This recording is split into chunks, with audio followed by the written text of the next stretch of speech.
That decision has been announced publicly, as it is partly a requirement of our Constitution. You can announce the decision publicly. You can communicate the decision by way of writing or telephonically. So all of the above have been done in terms of this matter of the suspension of former President Jacob Zuma. As step aside has not changed. We have tabled the guidelines on step aside as adopted by the previous NEC, and they are upheld by the current NEC as the guidelines that guide us on the step aside rule. Members of the ANC who are on the step aside and are doing work for the ANC in different forms and across the country and all of that, it is upon them, and at the same time working with the structures to avail themselves to do the work of the organization. But in this particular instance, the guidelines and at the same time the step-aside rule is what is guiding us in relation to this particular matter.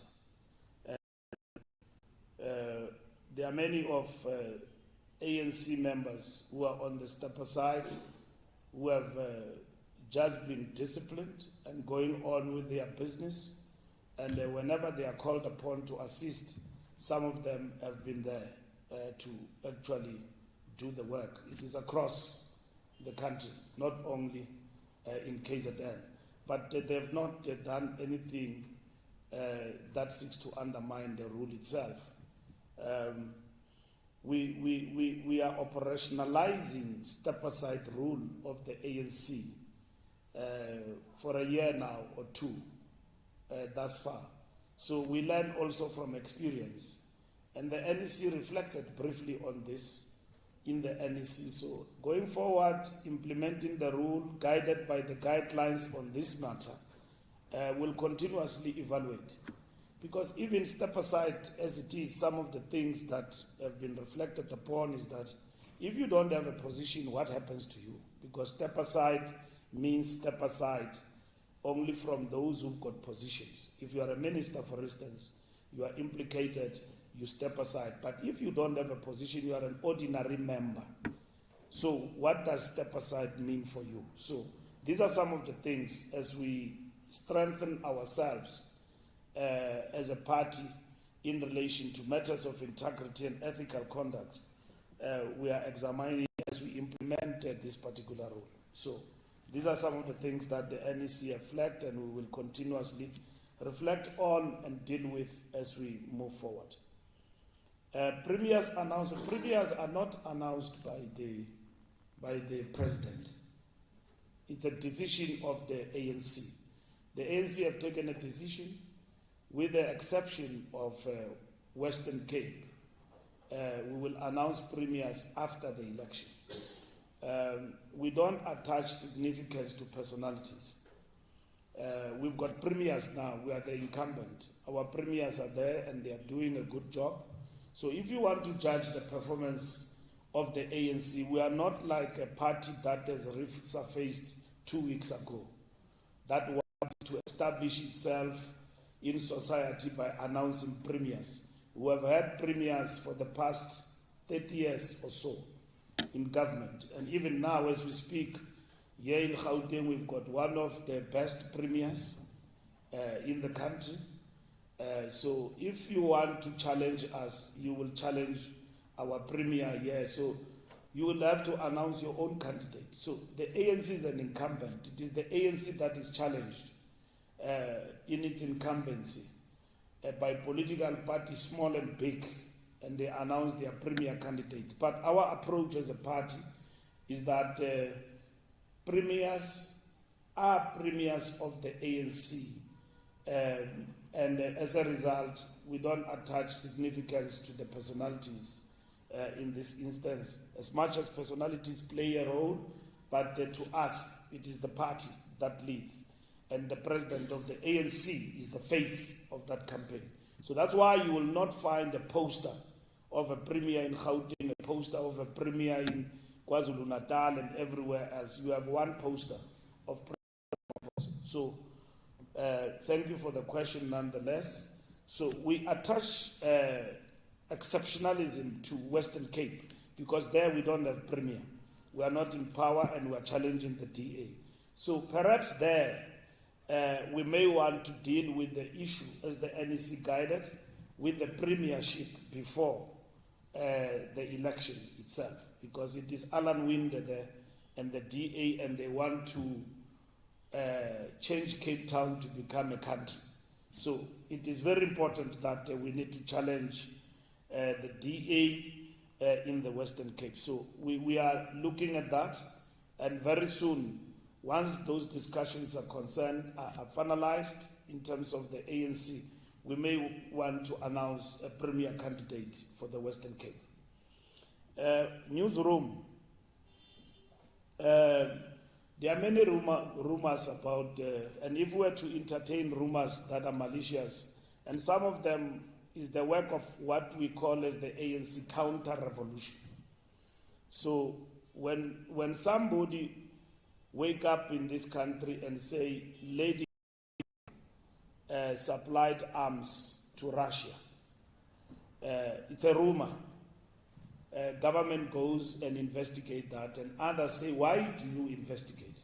Because this clearly is not true. Given the stature of Russia as a country and its armaments prowess, it is unimaginable that South Africa could be supplying arms to a country like that. Actually, we can only be accused of supplying arms to Ukraine, which is a smaller country in this particular instance. But we're accused of supplying arms to Russia. Given our work and subtle diplomacy and our foreign policy, we have to take steps with regard to that. You can see clearly that, and there was no truth at the end with regard to Lady R.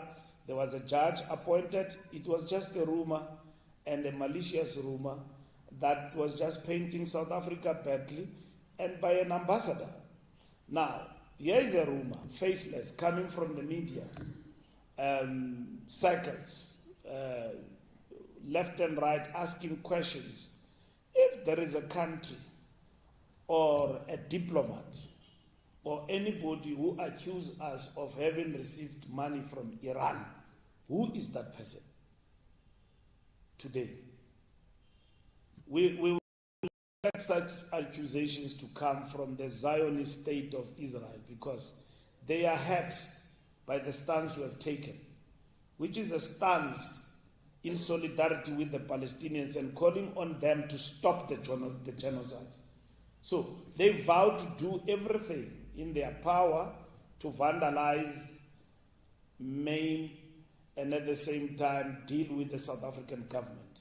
Through the rabbis, very backward people, fascist sentiment has emerged from those cycles. But it is not clear where does this come from and how. You know, it's a cut and paste. Because of this has happened, and then this has happened. It is amazing how journalists are prepared to go at length to publish rumors that have got no face or have got no standing of an organization behind the rumors like that. Just a cut and paste, and all of that. And then it is put to the forth. It becomes news that the ANC got money here and there and all of that. So it remains a rumor which has got no basis. The ANC stance does not start today. You all know about it. In fact, the ANC, if it did not take the stance it has taken, we should be accused as this leadership under Ramaphosa today as a sellout leadership of the ANC, which have sold on the Palestinian people and their cause. Because of where we come from. Before Nelson Mandela, we can quote Oliver Tambo, we can quote Albert Lutuli on the Palestinian question.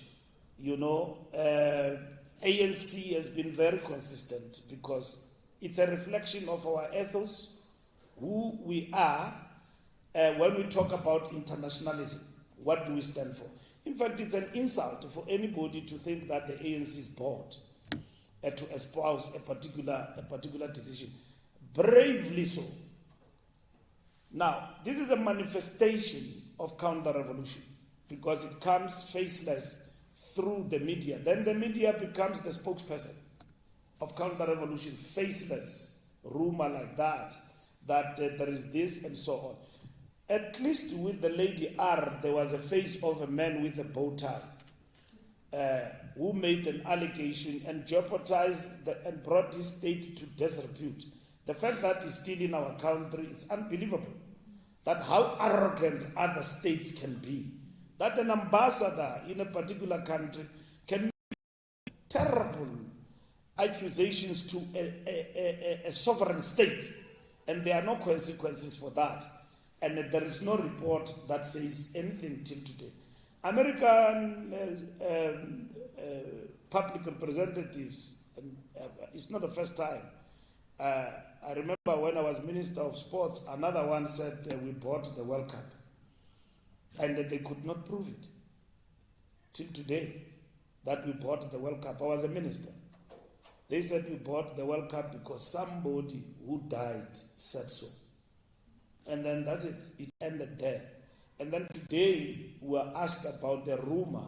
Is it true that the ANC got? You attach the face.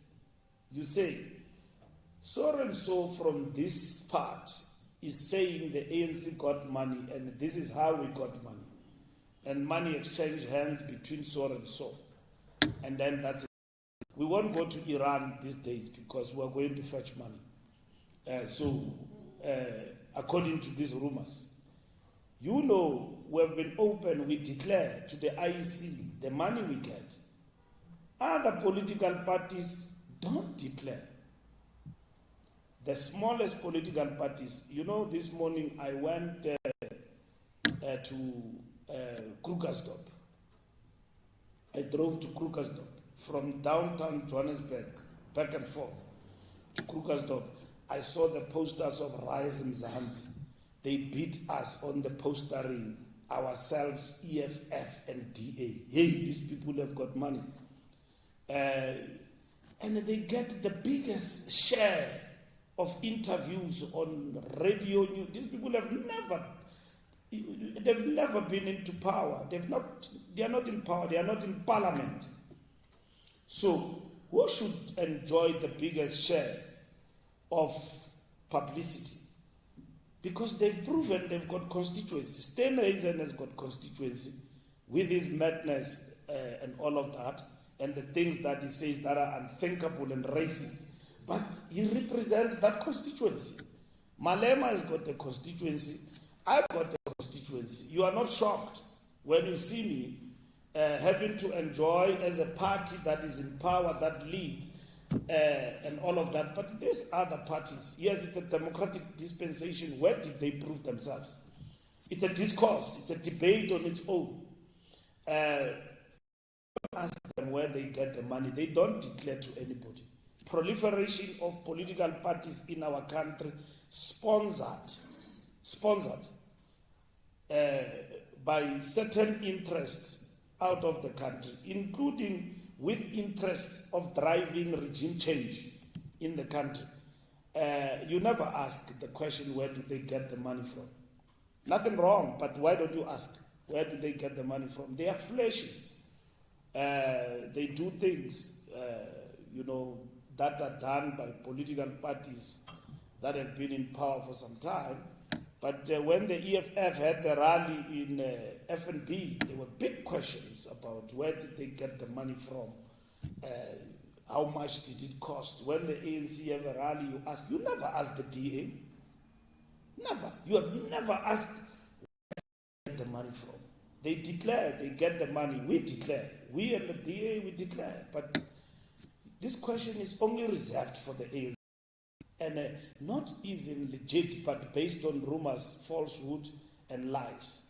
Simply because we have taken a stand that a particular state in the Middle East that is killing people, because of their prowess in terms of artificial intelligence and all of that, now a lie is spread all over the country about ANC and its government. How do you buy a government like our government to take a stance like that? How do you buy? It's an insult to the people of this country and its leadership. So I don't want even to dignify this thing with veracity of whether it is true or not.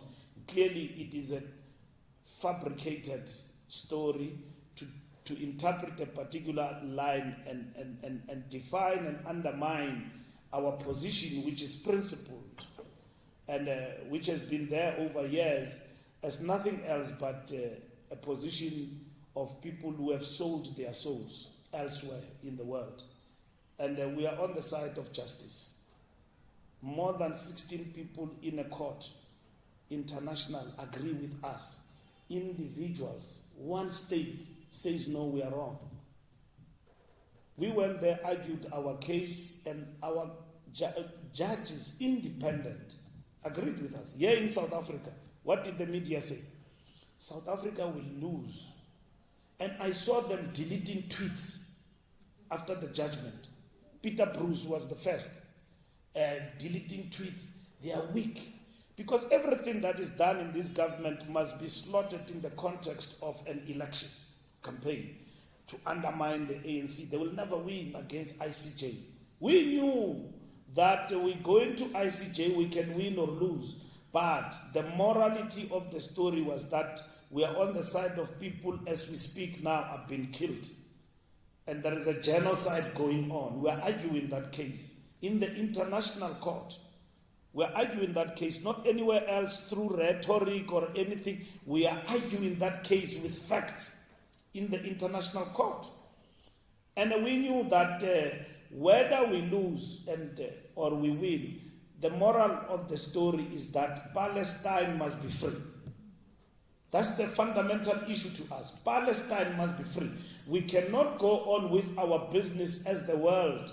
We in South Africa, we are happy, we are free from apartheid, yet oppressed by Morocco in Western Sahara, and there are people oppressed by Israel in Palestine. And then we say we live in a world where everyone is looking and then forget what is happening there.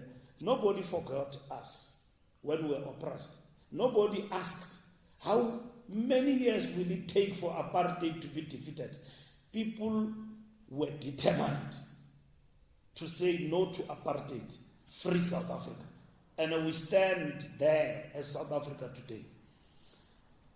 The terms of reference are there in terms of the Integrity Commission.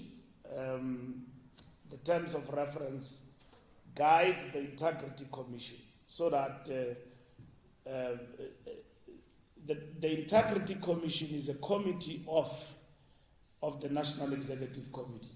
Once it is done with its work and recommendations, it reports to the SG, the SG then reports to the NEC, the work of the Integrity Commission. The Integrity Commission is informed by the terms of reference on the decisions that they take on each and on the matter. The National Executive Committee finalized the terms of reference. Samkele, on the Zuma response, I've responded adequately on that. Whether there is a response or no response, the Constitution stands and the decision stands. Already, I think you have already read the response from President Zuma in one rally in eThekwini. He have already responded, but in Zulu. So I can forward it to you. I will forward it to you. And he was making examples there that, but to the effect that he will not accept to be taken out of the house is fighting in the way he is fighting. So politically we agree with that. We don't agree with that stance.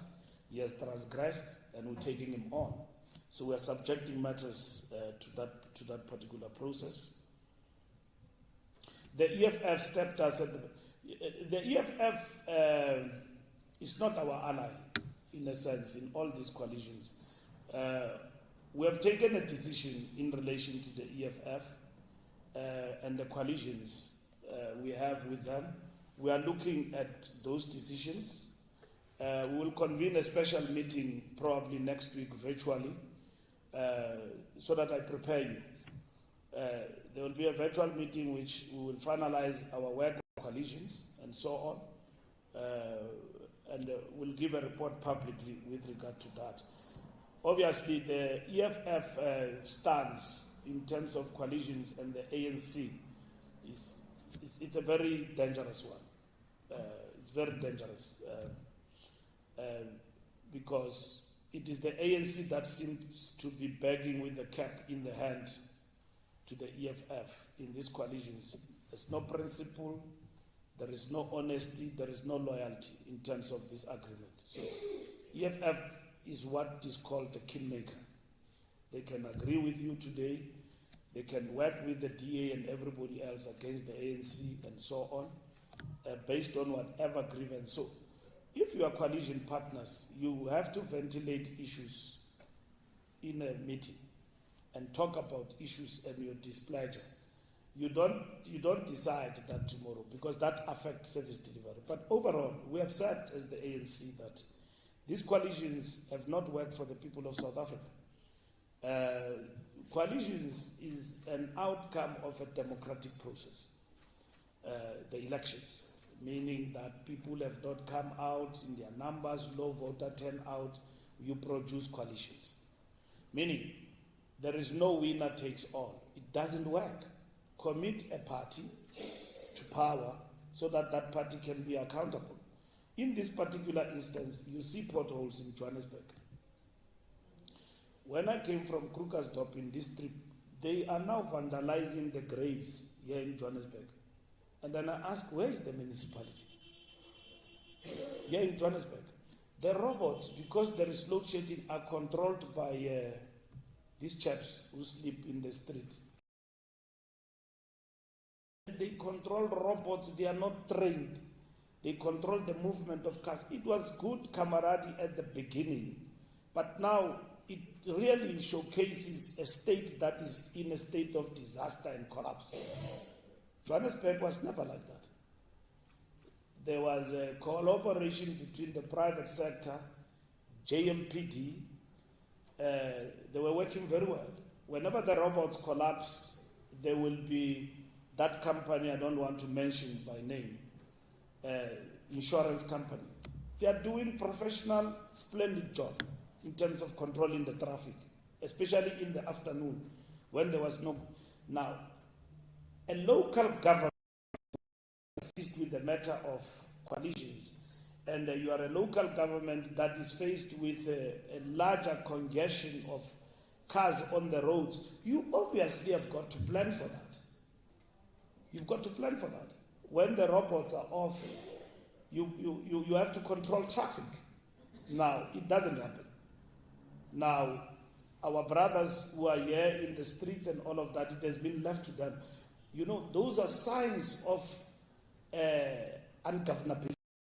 You just accept something that is wrong, that let it be done. Nobody planned it. You stop there, you give them money for coke and drink, they get something, they control traffic. Government of Johannesburg has just collapsed. It leaves something like that to chance, and then it is normal. You get to normalize that. That's coalitions. Who are you going to blame? They will say it's the EFF ANC coalition, but the ANC in this coalition doesn't control anything. We don't have a mayor. The only thing we control here is the disbursement of funds and money. But the transport here is controlled by the EFF, by the PA. And then other things are controlled by the EFF. I see the EFF MMC from time to time. He tries his best. I see him most of the time. He even argues with Panyaza last time here across the street. Panyaza arrived even before them. They are sleeping on the job. The mayor had to know where was he sleeping. Hey, come, the buildings are falling apart. I mean, Panyaza had to come. They had to fight with Panyaza. Why did you arrive there before us? Local government, they are fighting with the premier. No. They started to argue.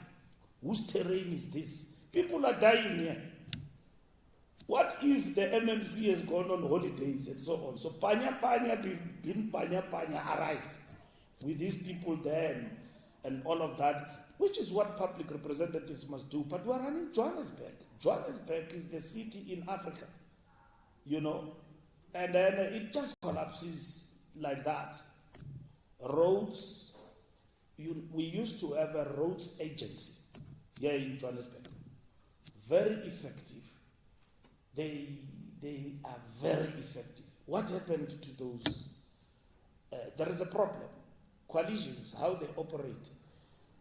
And what brings the state of collapse of municipalities is because when you change the mayor comes with his people. The administration changes. It's not insulated from running the city. Yet in other municipalities, whether the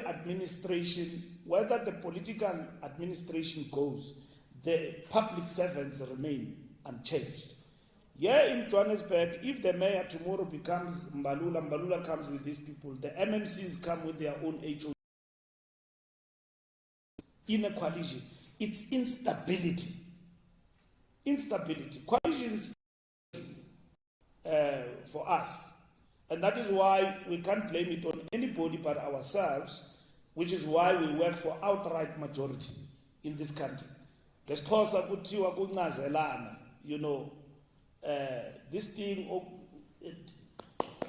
upapata all the time doesn't work in governance, because you've got to be there, given a chance and lead, so that we can hold you accountable.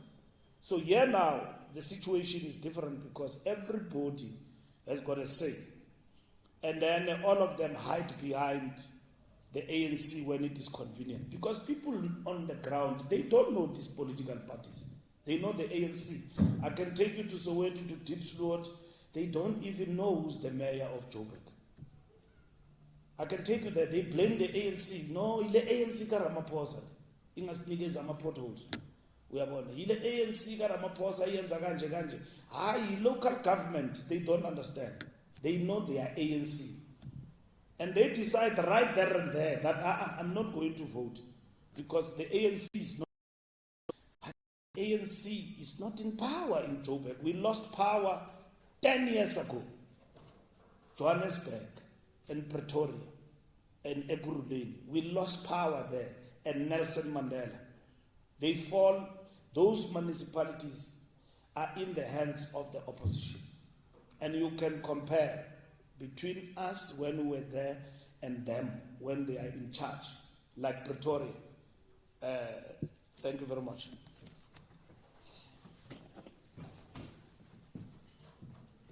Thank you, SG. I do believe that the responses were comprehensive. I'm very keen to close the presser. I will have one last round and ask that colleagues keep the questions as succinct as possible. Over to you, my brother. I just wanted to find out, because the President, during the course of the week, alluded to a possible regime change due to the ICJ stance that South Africa has taken. And there has been reports possibly that economically South Africa might be sabotaged by the West in terms of the stance as well. Has the ANC discussed something like that and how to counter the backlash? Thank you very much. I've got you there, my sister. Louis Malane from the Citizen News. The ANC threatened to take the MK party to court for trademark infringement. So I just wanted to find out from Mr. Mbalula, what is the status regarding that? And also, what is the status about the legal action against former Eskom CEO Andre Director? Thank you. All right, thank you very much. I will then come to the front. This newsroom. I want to know from this room. SG, you are referring to SASA, that the likes of NSFAS could learn from SASA post office and how they disperse grants. What is it particularly that you think these two are doing exceptionally well? Because the experience has been that they've been living from one disaster to another in terms of payment of grants. So what is it that you think they can teach the other government institutions? And secondly, how did the ANC come to this conclusion that if you were to be voted out of power in the upcoming elections, that things would turn worse for South Africans? If you can just refer to practical things, I heard the president saying grants could possibly be taken away. Just give an idea of the worst that you think could happen, and what is it that you are going to do in the 5 years for 2024 that could not be realized in 3 decades? Thank you very much. Thank you very much. That will be the last question. Over to you, Stu.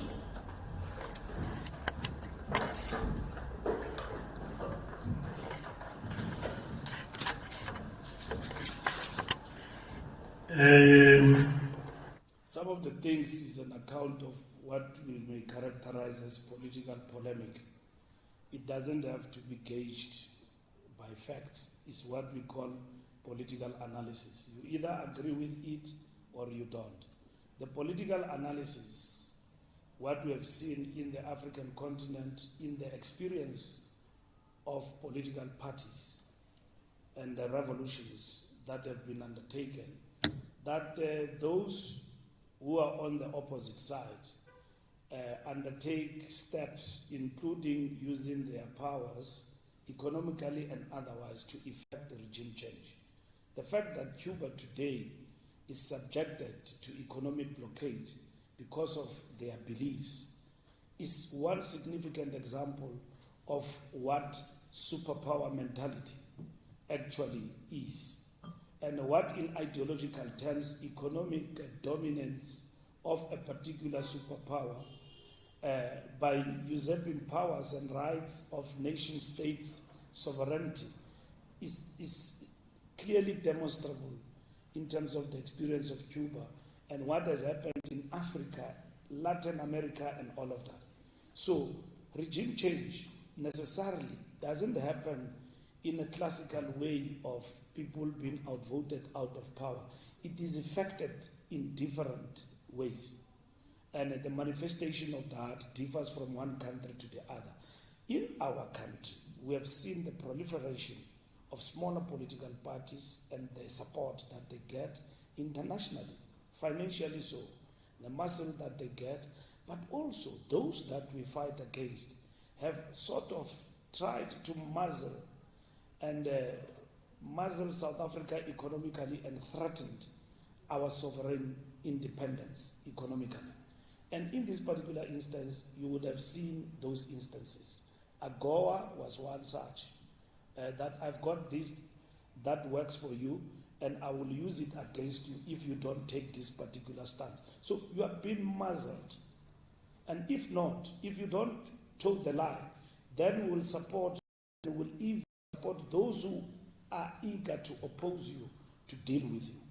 So the question of the ANC majoritarian in South Africa has been a sore point to those who differ with us and who are countering the ANC in South Africa.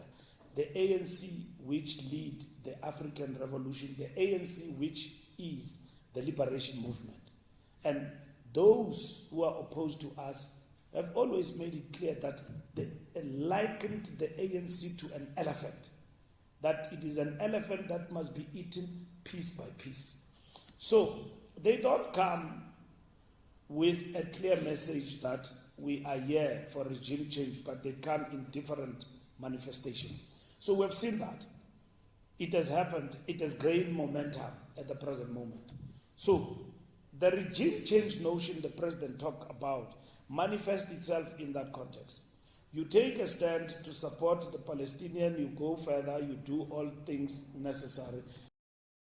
Israelis say they've just removed our flag in the center of Tel Aviv, somewhere in Israel. Removed the flag of South Africa. What are their leadership espousing? We will show you. we will use our economic power, our investment, the power that we've got over South Africa will show you who we are. In that context, the rece says South Africa must not follow suit the example of other countries that have failed with their dogmatic stance they've taken on international and global affairs. He doesn't say what are those global affairs. We know it is Russia, Ukraine, now it is Palestine. Who says that? It's the writer, a CEO with ideology and politics, a man who have brought us load shedding and left us and said that we're still in Soviet Union and there is a ghost here in this building. And so he left, and then he resigned, and then he left us with a disaster called load shedding. And that man now is speaking politics from the United States of America as we speak. And he says he's giving us this advice that he's giving us. But if you analyze deeper, those are liberal, neoliberal politics. Because liberalism counterposes it with neoliberalism. These are two things that run in tandem but differ in terms of emphasis. But those are neoliberal politics that says that the world outlook and what the state must do, it must do the following, which we don't agree with some of the things that they espouse. So if you don't toe the line, you're going to be challenged. And there's going to be an enforcement of regime change. We have seen it happening right next door in Zimbabwe. And when we speak about it, we are being attacked about it, that ANC, why you support ZANU-PF and all of that, and so on. Now, it is happening here in South Africa and so on. So what the president simply said, he said that our stance we have taken have earned and invited powerful enemies against us who will then take a path of effecting regime change in our country. We see that at the present moment. We see it. It is manifesting itself in different ways. And then you yourself, you know, it is actually there. Sabotage, the developments are fluid. They are not static in terms of this country. You see, they change all the time. So, says to us that it feels bad about the things that we do, even with their power, whatever they can do, we know that we are on the right path of history. What we are not prepared to do is to forsake and look away for whatever reason and abandon the Palestinians. Nobody did that to us. Not even with money. The world stood with us. We are not about to be a case of a liberated South Africa that sold out on a cause of justice for others. That will not be us. That will not be the ANC. Then we must close shop. We are something else that cannot be explained by anybody. And we're not prepared, and we're not about to go through that path. A citizen, ANC threatened. We don't threaten.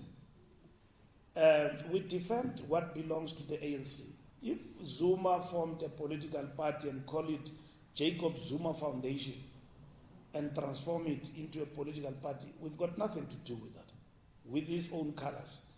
But what Jacob Zuma has done, he has stolen the ANC trademark. He has stolen the politics of the ANC. He has stolen the membership of the ANC and project himself as a revolutionary, pseudo-revolutionary, and of which there is no revolution pursued by Zuma. Is a classical example of counter-revolution. And anyone who believes in him, he's got supporters. Yes, he does. Don't undermine it. They believe that he's on the right path. But there's no revolution led by Zuma. Zuma has done something that has never been done by anybody. We have never dealt with a president like Zuma in the life of the ANC. We have never dealt with somebody like him at the helm of the ANC and our liberation struggle. So we may commit mistakes in how we deal with him, but we will learn a lot. And out of Zuma's experience, revolutionaries will be born. And others will learn that to follow him was suicidal for South African revolution. How do you go to people and promise them a 2/3 majority, which you will never achieve? He knows. Politically, he is basically dealing with people like as if they attend a charismatic church that tells people eat snakes, and then they comply. He goes to the people, public platform, and say, we are going to get 2/3 majority. He is not telling them the truth. Why he did what he did, why he decided to be uncharacteristic as a leader, veteran of the ANC. He is doing that for his self-interest.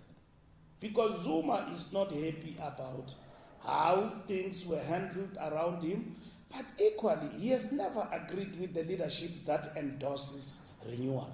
And that renewal has eaten from his adventurism of doing things in a way he was doing things in the revolution. So he has never endorsed that. You will never like Ramaphosa because Ramaphosa talks renewal, and that renewal says it cannot be business as usual. Now, under Zuma, people with wrong and questionable characters flourished under him. And those people, you will see them there next to him. You will count them by names, by surname, by streets, by domicile, sitande, where they stay. You will see them. And when you go deeper and analyze them, you will see them as beneficiaries of things that did not increase the hegemony and the integrity of the African National Congress. Today, we are called a party with names and many other things because of wayward behavior of President Zuma single-handedly, without even the party doing things in the way he did them. So, we don't expect that anything different. So he has taken all of these things from us. And then now he calls that a party. We knew that he's going to announce a party. We did not believe it, but we then saw it on the 16th. That, this thing is the truth. He went to the graves of comrades of MK in Orlando, and then went there with wreath and laid wreath there. And he didn't tell the people the whole truth, why he's doing what he's doing. He said that no resolutions are not being implemented, the ANC has actually changed, and all of that, and then full stop, he ended there. So, there's nothing that he said and did beyond what he actually did on the 16th. So, he took our name, he took Umkhonto weSizwe and left with it. So, we are challenging our heritage. Just like when COPE was formed, we lost in the courts, but we challenged. Congress of the People was the architecture of the Congress of the People was the ANC, and which culminated in 1955 with the adoption of the Freedom Charter. The progressive ideals of how South Africa should look like. When we say better life for all, it means the full cycle realization of the Freedom Charter.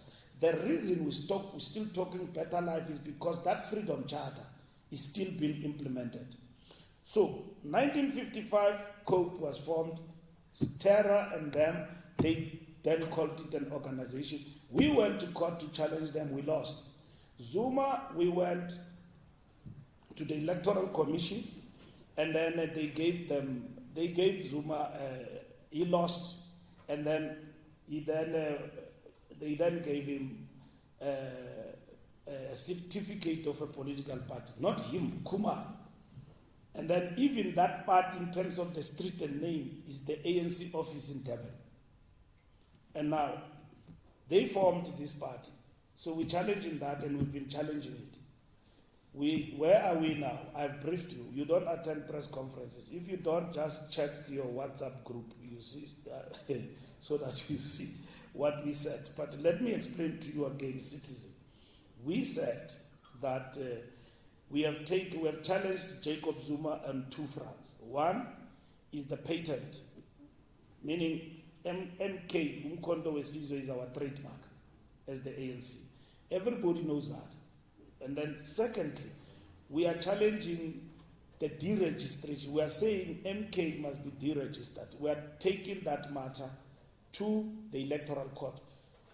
It is at the Electoral Court. We have filed papers, heads of arguments have been filed. So we are in court now, as we speak. So we expect the court to give us further direction on the matter. So that's where we are. The one on the trademark will follow maybe around March. Okay?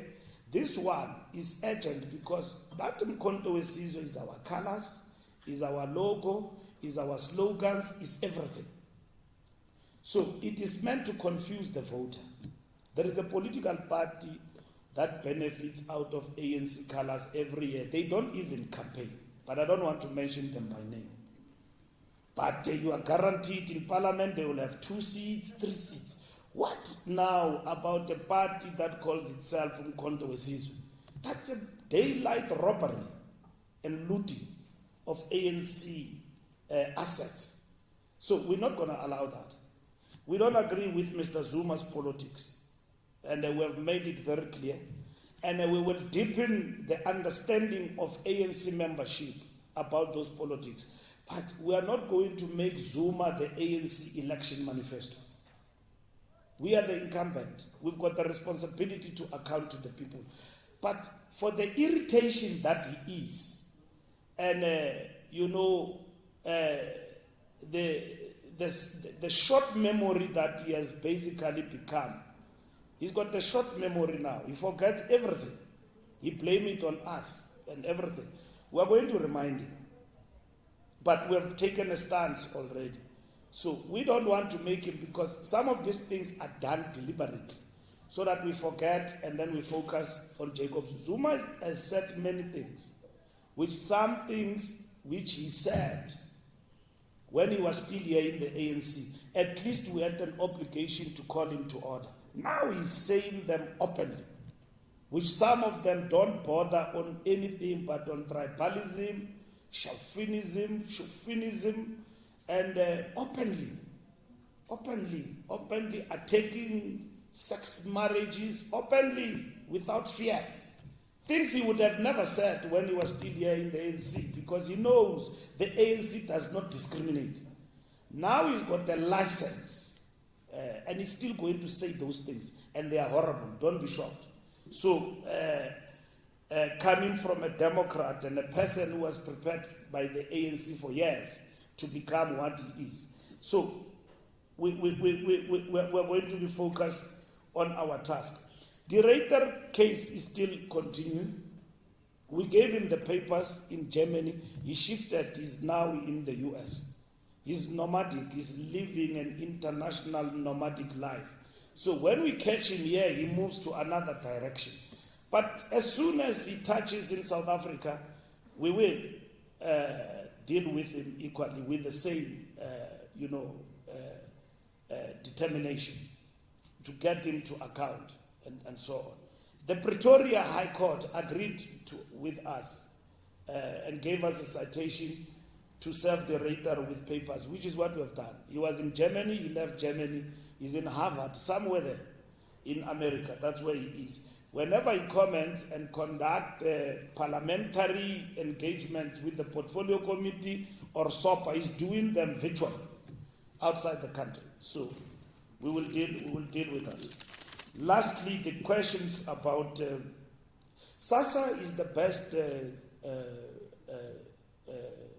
government institution in terms of disbursement. The fact that they might be faced with challenges from time to time, dead people in the system, is challenges that they face and they work very hard to overcome. But it's the best. SASSA was formed after a total disaster of disbursement of social grants, and they've done a perfect job. What happens now with the disbursement of student financial aid? It has been outsourced. It stays with people who've got no soul to understand that these kids, when they pass, they are going to register, they are recognized by institutions, they must get money to register. Somebody there is given a task, he's won a tender, whatever, it is outsourced, and so on. So we must build the capacity of the state. And that is why we say we've got SASSA. We could distribute more than 11,350,000 in this country and work backwards to realize that some of them, they are getting double pay because they are also on the other grants of the state. So that is why the number have reduced from 11 to 7 million, because some of them are also getting employed. So the money them. But within a period of about 4 weeks, the system was up and running. The capability of the state was put to test. And that is what we talk about when we talk about a capable state. A capable state must not have problems to disburse student financial aid bursaries to students. Every year, we are now giving 3.5 billion, 4.5 billion, but students are protesting. We are one of the few countries that give so much to free education in terms of the state. The students are not protesting about the fact that I did not get, I got it, but it has not reached me. That's what is the problem. So we say, secondly, student accommodation.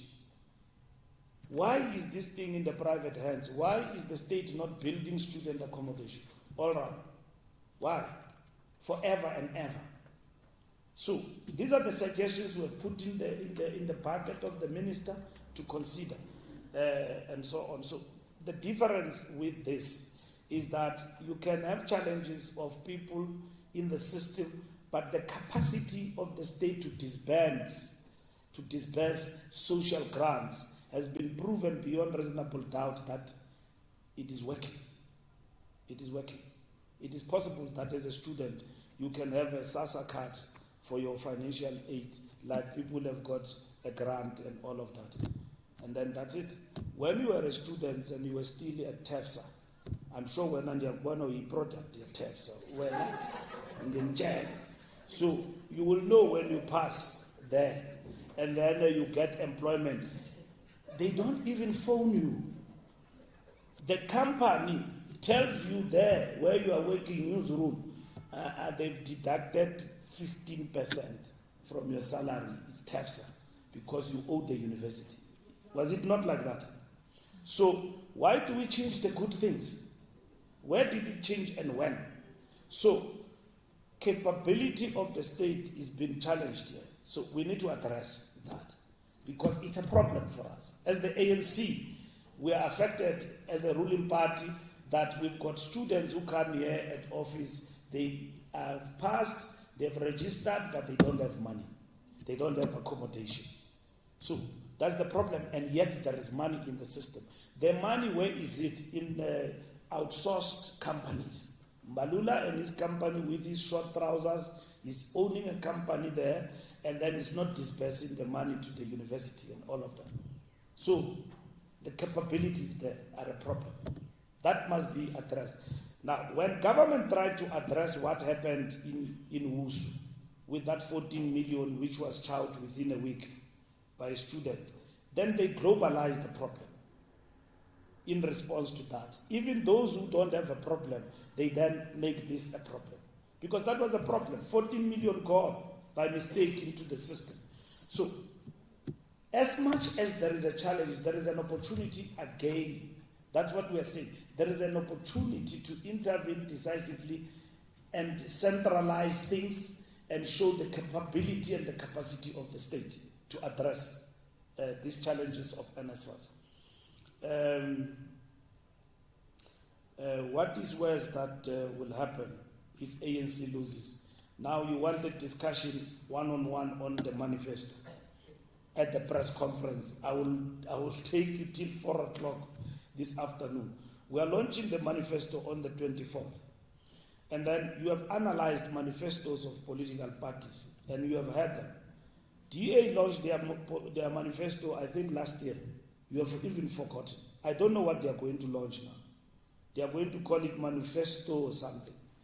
And then you must go and read there what they say. And Tony Leon, their godfather. You must go and read what they say, not what the ANC says. And we refer to that. These are the people who want to remove the ANC. Read what they say. Remember, our manifesto is not something that will be based on fiction.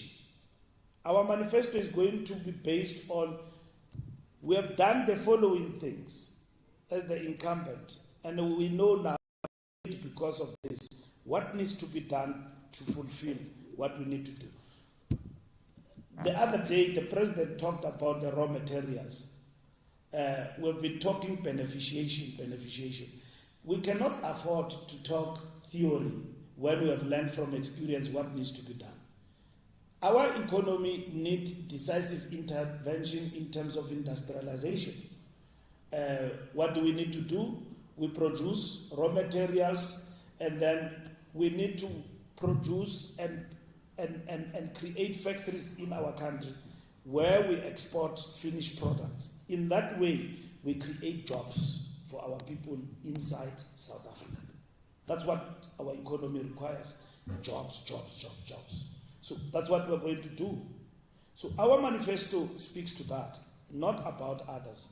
For others, it's a point of reference to say, this is what they say they are going to do when they come into power. So it's not fiction that we have made up a story and threatened people. No, we don't. People believe in the ANC, and they keep on telling us what needs to be done by the ANC to get things right and all of that. As and when we deliver, we do things, people are happy. People are not going to say to us, hey, they are going to tell us exactly what are their problems on the ground about the ANC. If the ANC does not get service delivery right, does not fix load shedding for years to come, so that we can even take it out of Jacob Zuma's mouth, because he says that he fixed load shedding. And we will explain, and as you know, that he did not fix it. He did not fix it. If he fixed it, then what made it to change? And he says all sorts of things there and all of that. All of those things we know have led us to what is called state capture. It is now written and proven by a judicial commission of inquiry that there was a state capture in the country. It's closed. It's no longer theory that this thing happened or did not happen. It's proven. It is there. Dotted lines. And somebody even got, we had challenges around that. So some of these things will be discussed as we launch on the 24th, before and after. And your questions can come. We will be able to illustrate like we did with the review. With the review, as I conclude, Mahlengi, I saw somebody who said the ANC was challenging the notion that something has been done and so on. And then and in that attack, it distorted the manifesto review, which has proven that by that time when we launched the manifesto review, October or November, September last year, when we launched, we were like 70% of the commitments we made in the manifesto were met. And we have surpassed that number now. We'll be able to prove that to you. And we have given that account. Nobody challenged us. We're able to prove that the things we said we will do in the last manifesto, we have done them. 70%. We're at 70%. I can tell you right now, we are at 90%. Left with few stubborn that are still remaining. Amidst COVID, unrest, and all of the things that we are dealing with, state capture, we have been able in the last 5 years to meet these obligations. So our manifesto is not going to be empty. It's going to be a reflection of the recent past and the past. 30 years together. What is it that we have actually done? So we are prepared to have a longer discussion with you on that when we launch. Thank you.